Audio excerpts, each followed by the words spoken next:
Bismillahirrahmanirrahim. Assalamualaikum warahmatullahi wabarakatuh. Alhamdulillahirrabbilalamin. Pada kesempatan yang berbahagia ini, Kamis 16 April 2020, kita kembali lagi untuk perkuliahan kita tentang etika profesi hukum. Pada bahasan hari ini kita tentang etika profesi advokat. Meskipun dalam pembahasan di masing-masing kelas berbeda, baik kelas A, B, dan C, sesuai dengan tugas yang sudah ditentukan sebelumnya, yakni penulisan artikel ilmiah berbasis tema-tema yang sudah kita sesuaikan. Sebelum nantinya saya bahas beberapa hal, sebelum nantinya kita belajar beberapa hal tentang masing-masing artikel yang sudah dituliskan oleh teman-teman dan yang sudah saya review tadi malam, saya sampaikan secara umum terlebih dahulu kaitannya dengan etika profesi advokat secara umum, karena dari dua artikel yang saya terima, kelas C dan kelas B, istilah tentang advokat atau kemudian tentang penjelasan etika profesinya itu masih belum secara menyeluruh mungkin mewakili standar teori keilmuan dalam etika profesi advokat itu sendiri. Ya, di sini saya jelaskan ada beberapa hal, ada beberapa ketentuan yang perlu kita sampaikan tentang etika profesi advokat. Saya yakin tentang pengertian advokat ada mata kuliah sendiri yang sudah dibahas oleh dosen advokasi mungkin. Jadi saya tidak menyampaikan banyak tentang pengertian, cuma saya sampaikan sekilas. Sesuai dengan Undang-Undang nomor 18 tahun 2003 tentang advokat. Advokat secara pengertian dalam aturan itu adalah orang yang berprofesi memberi jasa hukum baik di dalam maupun di luar pengadilan yang memiliki persyaratan berdasarkan ketentuan undang-undang. Maka yang dimaksud ketentuan undang-undang ini balik lagi ke dalam aturan yang ada di dalam Undang-Undang nomor 16 tahun 2003 tersebut. Ada itu saya kasih tanda, ada nomor 18 ada jasa hukum. Ada jasa hukum di sini dimaksudkan adalah ada beberapa jasa yang diperbolehkan diberikan oleh advokat. Kalau dulu sebelum adanya Undang-Undang 18 tahun 2003 itu advokat istilahnya macam-macam. Ada bantuan hukum, konsultan hukum, pengacara dan lain-lain. Maka sejak Undang-Undang 18 tahun 2003 itu disederhanakan istilahnya advokat, tapi advokat itu bisa memberikan berbagai macam bantuan hukum yang diantaranya maka jasa hukum di sini bisa dimaknai konsultasi hukum. Maka konsultasi hukum itu kan bisa di luar pengadilan. Ada kemudian bantuan hukum, itu juga bisa di luar pengadilan. Menjalankan kuasa ini bisa juga dilakukan di luar pengadilan. Artinya advokat diberikan beberapa kuasa oleh para klien untuk menjalankan perbuatan-perbuatan tertentu, ini juga bisa di luar hukum. Nah, ini mewakili dalam bersama sebenarnya dengan kuasa, tapi ada perbedaan sebenarnya mendasar tentang perbedaan mana, saya yakin mungkin sudah dijelaskan oleh dosen yang lain tentang perbedaan antara advokat dalam rangka menangani persoalan perkara perdata dan pidana. Kalau dalam perkara perdata itu advokat bisa merangkap sebagai kuasa hukum. Tapi kalau di dalam perkara pidana dia tidak bisa menjalankan sebagai kuasa hukum. Artinya advokat itu bukan sebagai kuasa hukum, tapi hanya bisa memberikan bantuan hukum itu saja, atau pendamping sebagai klien. Maka penasehat hukum dan seterusnya itu kategori dalam pidana, beda dengan perdata. Karena kalau misalnya andaikan di dalam pidana itu advokat itu bertugas sebagai kuasa hukum, maka kewajiban yang harus dipikul oleh klien itu juga akan terbebankan kepada advokat menurut saya. Karena begini, kalau advokat itu sebagai kuasa hukum, misalnya putusan hakim memerintahkan kepada si terpidana terdakwa untuk menjalani pidana, maka kalau kuasa hukum bisa saja kemudian advokat itu menggantikan para terdakwa itu untuk dipidana, untuk menjalankan kewajiban sesuai dengan perintah majelis.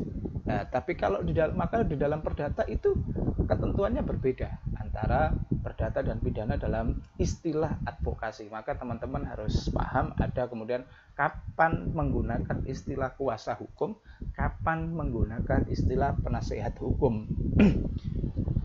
Oke, ada mewakili. Yang kelima ada mendampingi dalam proses hukum ataupun di luar persidangan, di luar pengadilan atau di dalam pengadilan.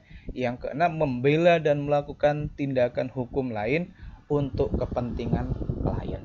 Maka ini beberapa aspek yang kaitannya dengan jasa hukum advokat itu. Jadi dia bisa melakukan, jadi advokat itu sebagai konsultan hukum, bantuan hukum, menjalankan kuasa dalam perkara-perkara perdata, mewakili klien, mendampingi dan seterusnya kaitan. Maka istilahnya advokat kalau dulu ada pengacara itu kan orang atau profesi yang sedang beracara di pengadilan. Maka advokat itu bisa sekarang bicaranya lebih secara umum, tidak lagi dalam persoalan di dalam persidangan saja, akan tapi sudah boleh diakui juga di luar persidangan. Maka tidak mungkin kemudian pengacara tapi memberikan bantuan hukum di luar persidangan. Maka pemadatan istilah tentang advokat itu diantaranya dari situ. Oke. Kedua, ini menurut Artijo Alkostar yang kebetulan tahun lalu sudah diundang teman-teman dari Himahisya. Teman-teman sebagian besar sudah pernah bertemu dengan beliau, bagaimana beliau ketika menyampaikan dan kondisi beliau sebagai seorang mantan hakim agung dengan low profile. Beliau begitu sangat sederhana, padahal sekelas mantan hakim agung dengan gaji dan tunjangan yang begitu besar, tapi mohon maaf tidak meremehkan, dengan pakaiannya yang sangat sederhana dan lain-lainnya, gayanya juga sangat biasa sekali. Maka beliau yang mantan hakim agung tapi sebelumnya pun profesi sebagai advokat pernah menyampaikan, advokat itu mengemban tugas untuk menegakkan keadilan dan meningkatkan martabat kemanusiaan. Ya, kita bicara hukum itu kan ada kemudian orang kemudian dituduh melakukan ini, difitnah melakukan pelanggaran hukum dan seterusnya, itu kan harus ditegakkan martabat kemanusiaannya. Benar enggak? Kalau memang dia bersalah, ya cara manusia dia bersalah. Tapi kalau andaikan dia tidak bersalah tapi dituduh bersalah, maka ini adalah ada peran advokat untuk menegakkan jiwa kemanusiaan seseorang. Maka di dalam asas-asas hukum itu kan ada kemudian tidak boleh menganggap orang lain bersalah sebelum ada putusan hukum, tidak boleh kita menjustifikasi dan menyebut dan hal-hal lainnya terkait dengan asas hukum itu. Maka perlu penegakan untuk menegakkan keadilan dan meningkatkan martabat kemanusiaan, sehingga pekerjaan advokat itu dikatakan sebagai officium nobile atau pekerjaan yang luhur. Oke. Mungkin ada sebagian orang yang mungkin bisa saja menyebut advokat itu sama saja dengan mafia peradilan, bagian dan lain-lainnya. Ya, ada sebagian seperti itu. Tapi secara umum dalam rangka menegakkan martabat keadilan, martabat kemanusiaan dan menegakkan menjunjung tinggi keadilan itu, advokat itu profesinya seperti itu. Jadi dia pada dasarnya profesi yang sangat luhur. Tapi hanya oknum-oknumnya yang kemudian mungkin saja melakukan hal-hal yang lain. Maka dalam rangka agar tercipta profesi pekerjaan yang luhur dalam rangka menegakkan keadilan dan meningkatkan martabat kemanusiaan itu, advokat itu dituntut bisa bekerja secara profesional. Bekerja secara profesional berarti kan bekerja sesuai dengan keilmuannya, sesuai dengan apa yang dia kuasainya. Yang kedua, advokat untuk menegakkan keadilan dan meningkatkan martabat kemanusiaan itu dia sendiri pun juga harus taat pada etika profesi. Dan yang ketiga, dia harus bertanggung jawab pada standar keilmuannya. Standar keilmuan hukumnya dia kuasai itu. Oke. Ini ada tiga aspek terkait dengan apa yang perlu dilakukan oleh advokat dalam rangka mengemban tugas itu. Ada bekerja secara profesional, tunduk pada etika profesi, dan sesuai dengan standar keilmuannya. Selanjutnya,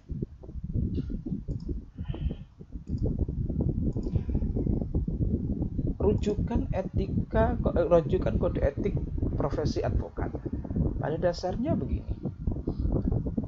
Sejak Undang-Undang 18 tahun 2003 itu kan, kalau dulu advokat itu kan seseorang yang mau menjadi advokat kan harus melalui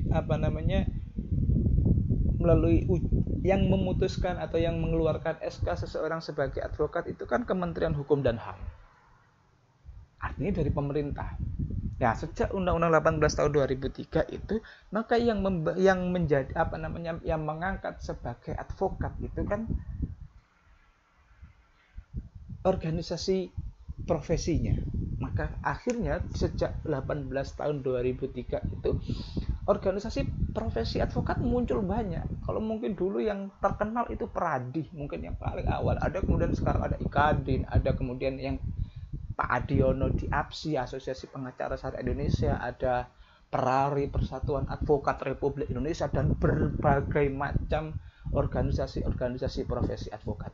Maka sesuai dengan landasan di Undang-Undang 18 2003 itu sebenarnya etika profesi advokat sudah diatur di dalam 18 tahun 2003 yang pada dasarnya itu 18 tahun 2003 di beberapa pasalnya itu berasal dari konsorsium dari konsorsium yang pernah dilakukan di tahun 2002. Tahun 2002 itu organisasi profesi advokat melakukan membuat beberapa hal tentang kode etik profesi yang kemudian memang tercerminkan ya, mustandis di dalam Undang-Undang 18 tahun 2003 itu. Setelah Undang-Undang 18 tahun 2003 dan di dalamnya juga mengatur tentang etika profesi advokat, ada kemudian surat keputusan Kongres Advokat Indonesia ke-1 tahun 2008 yang memutuskan ada tentang kode etik advokat Indonesia. Maka rujukan kode etik advokat selain Undang-Undang 2003 ada juga yang lebih spesifik lagi tentang SK surat keputusan Kongres Advokat Indonesia nomor 1 tahun 2008 tentang kode etik advokat Indonesia. Yang ketiga ada kode etik masing-masing organisasi profesi advokat. Misalnya antara Perari, Peradi dengan APSI itu mungkin saja memiliki kode etik masing-masing organisasi profesi advokat sendiri. Misalnya kalau APSI punya standar syariah yang harus atau standar halal haram itu yang perlu diperjuangkan, mungkin itu tidak ada di etika profesinya Peradi yang lebih bersifat umum. Al-APSI mungkin hanya pengacara syariah saja, dia terikat pada konsep syariah yang dipahami oleh masyarakat Islam.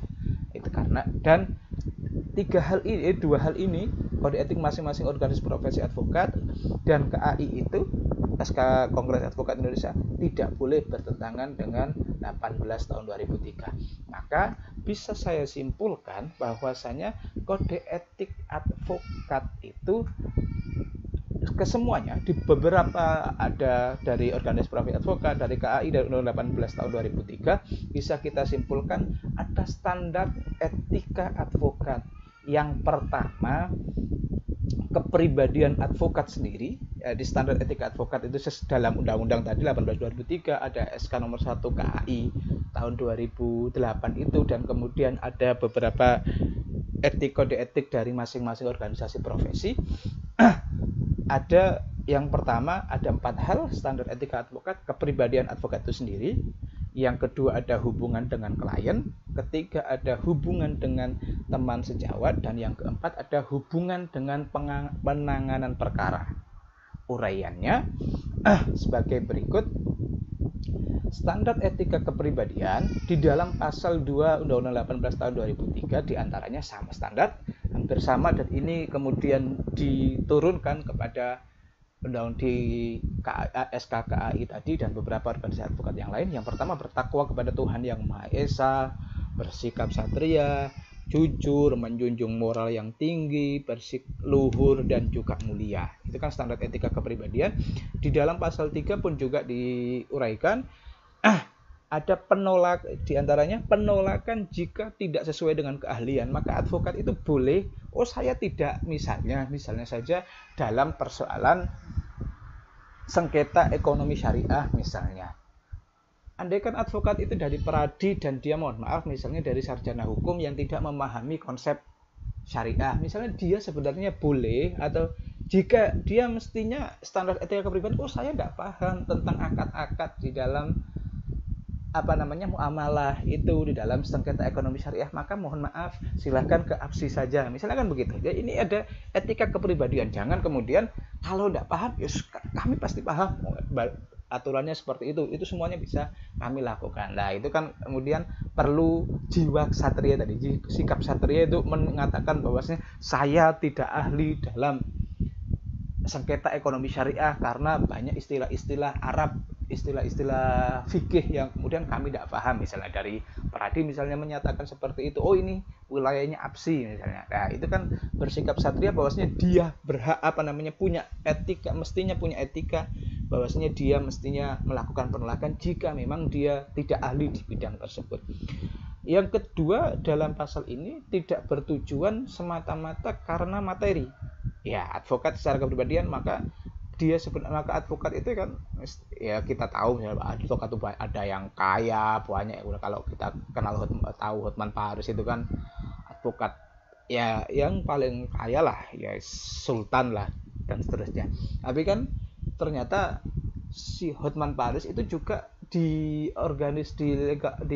kantor pengacaranya atau kantor bantuan hukumnya juga beberapa waktu juga memberikan bantuan hukum juga, karena ternyata di dalam salah satu etika profesi, salah satu organisasi profesi yang lain, profesi advokat itu ada kewajiban bagi advokat untuk memberikan layanan hukum secara cuma-cuma minimal 50 jam dalam setahun. Nah, itu kan kemudian itu yang ada di dalam organisasi profesi yang lain, etika profesi organisasi yang lain. Artinya tidak bertujuan semata-mata karena materi. Jadi kalau orang tidak punya dan seterusnya bagaimana, kemudian itu yang tujuan pertamanya adalah kaitannya dengan penegakan keadilan dan penegakan martabat kemanusiaan, mengutamakan tegaknya hukum, kebenaran dan keadilan, kebebasan dan independensi, dan juga ada solidaritas.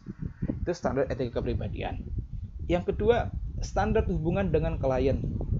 Di dalam pasal 4 Undang-Undang 18 2003 itu ada beberapa hal ada yang perlu dilakukan oleh pengacara. Di antaranya adalah ketika berhubungan dengan klien, maka utamakan penyelesaian jalan damai. Jangan sesatkan klien mengenai perkara yang diurusnya. Biasanya kan begitu. Kalau orang tidak paham hukum, takut misalnya, maka ketika mereka menghubungi pengacara itu kan akhirnya pengacara kan ada yang menakut-nakuti dengan nanti begini, nanti dipidana dengan begini, nanti begini. Nah, ini kan kemudian menyesatkan klien mengenai perkara yang diurusnya. Nah, itu tidak boleh dilakukan oleh pengacara. Jangan memberi jaminan kemenangan, ini tidak boleh. Jadi nanti pasti menang kalau kita begini. Nah, ini yang kaitannya dengan hubungan klien, ada pertimbangan kemampuan klien dalam hal honorarium. Jadi harus juga memperhatikan kliennya kira-kira mampu enggak. Kalau standar saya 5 juta misalnya satu kali per acara, ternyata ini tidak mampu dan dia tidak bisa mengurus ke pos bakum, ya berarti kan mungkin saja diturunkan. Harus mempertimbangkan itu. Jangan bebani klien dengan biaya-biaya yang tidak perlu. Biasanya ini biaya makannya ini, biaya transportasi ini, biaya saksi yang harus kami datangkan ini dan seterusnya. Ada kemudian bebani klien dengan biaya-biaya yang tidak perlu, yang kemudian yang kadang sangat merugikan kepada klien. Berikan perhatian sama untuk semua perkara. Maksudnya kalau perkaranya pro deo atau perkara yang cuma-cuma, ya perkara cuma-cuma, perkara pro deo, atau kemudian klien itu mendapatkan dari pos baku misalnya, maka harus diperlakukan sama dengan yang lainnya. Tolak perkara yang menurut keyakinan tidak ada dasar hukumnya. Nah, ini yang mungkin sering. Kadang kemudian artis itu kan sering kali berperkara, tidak tahu itu cari sensasi atau seperti apa. Tapi kadang ketika dia ke klien, ke pengacara misalnya, pengacara akan mencarikan ini nanti begini. Tidak ada, ketika tidak ada dasar hukumnya, maka pengacara mestinya dengan sadar diri kaitannya hubungan dengan klien, itu tidak ada dasar hukumnya, Pak. Nah, itu kan kemudian ungkapan-ungkapan yang perlu dilakukan itu. Ada jaga rahasia jabatan, ada jangan melepaskan tugas yang diberikan pada saat posisi klien tidak menguntungkan. Misalnya dalam persoalan perdata, jika awalnya misalnya ada kontrak 50 juta untuk agar penyelesaian sengketa ini dimenangkan oleh klien misalnya. Nah, jika di proses persidangan, tengah-tengah proses persidangan, kira-kira klien ini akan kalah dan tidak dapatkan 50 juta dan sebelumnya sudah diberikan uang muka DP 50% sudah dapat 25 juta, maka di tengah-tengah ini memutuskan melepaskan tugas. Jadi ya sudahlah, kita sudah dapat 25 juta saja, pasti akan kalah misalnya seperti itu kan. Itu yang tidak boleh. Yang selanjutnya hubungan dengan teman sejawat, standar hubungan dengan teman sejawat dalam pasal 5 undang-undang yang sama 18 tahun 2003 tadi. Karena klien itu kan advokat itu kan sering kali dalam persoalan-persoalan tertentu kan saling berhadapan dengan teman sejawat. Persoalan perdata misalnya, dia kan bisa saja kemudian di luar pengadilan mereka bersahabat. Mungkin saja di dalam pengadilan sebelumnya bersahabat, tapi kemudian dalam pengadilan harus tukaran, harus hal-hal yang lain, sampai akhirnya di luar persidangan pun memunculkan gesekan yang sama ketika mereka melakukan di dalam persidangan. Maka ada standar dengan teman sejawat sama-sama profesi advokat, saling menghormati, menghargai dan mempercayai. Bagaimana caranya untuk menghormati teman sejawat itu menggunakan kata-kata yang sopan. Ajukan keberatan jika ada sejawat yang dianggap bertentangan dengan kode etik, disampaikan. Jangan merebut klien dari advokat lain. Nah, ini kan maka ini standar tentang hubungan teman sejawat. Termasuk juga terima klien dari advokat lain jika disertai bukti pencabutan pemberian kuasa. Misalnya klien A sebelumnya dia minta minta bantuan hukumnya ke advokat 1. Nah, di tengah perjalanan ketika klien A ini boleh berpindah ke advokat 2, selama misalnya klien A sebelumnya dia ke advokat 1, maka jika di tengah perjalanan kemudian dia harus berpindah ke advokat 2 karena dirasa mungkin yang lebih bagus dan seterusnya di perjalanannya, karena mungkin maka advokat 2 ini baru boleh menerima klien A ini jika sudah ada pencabutan pemberian kuasa dari klien 1. Maka ketika sudah terjadi demikian, maka kewajibannya advokat 1 ini yang dicabut kuasanya harus memberikan semua surat keterangan yang berkaitan dengan perkara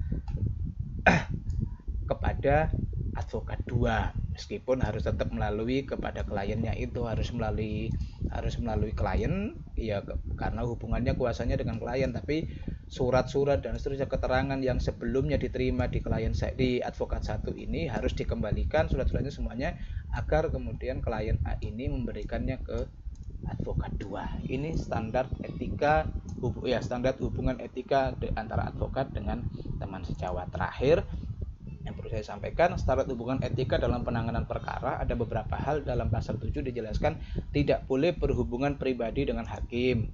Maka ketika ada penanganan perkara tertentu, tidak boleh kemudian advokat itu kontak hakim dan seterusnya. Maka jika diperlukan kontak menghubungi hakim, maka dia advokat itu harus bersama-sama dengan advokat dari pihak lain dalam perkara perdata. Misalnya ada advokat 1, ada advokat 2. Jika harus berhubungan dengan hakim di sini, maka ya sama-sama bersama agar kemudian tidak ada hubungan pribadi personal antara salah satu advokat ini. Jadi benar-benar menegakkan martabat keadilan.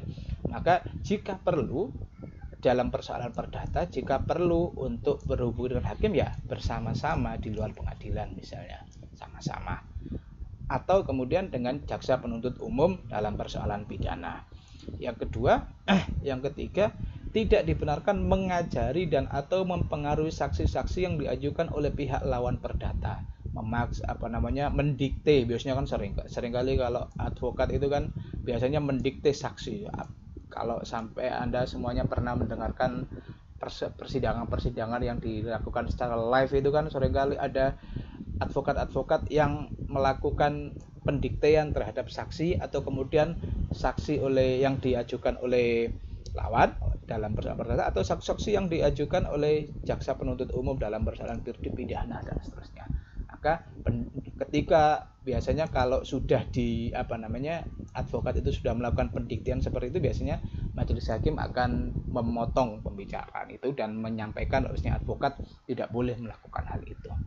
Oke, demikian yang bisa saya sampaikan terkait dengan materi etika profesi advokat dalam kaitannya dengan standar hubungan etika dengan 4 hal tadi, kaitannya dengan pribadi masing-masing advokat, kaitannya dengan bagaimana hubungan advokat dengan klien, bagaimana hubungan advokat dengan teman sejawat, dan bagaimana hubungan advokat ketika dalam penanganan perkara.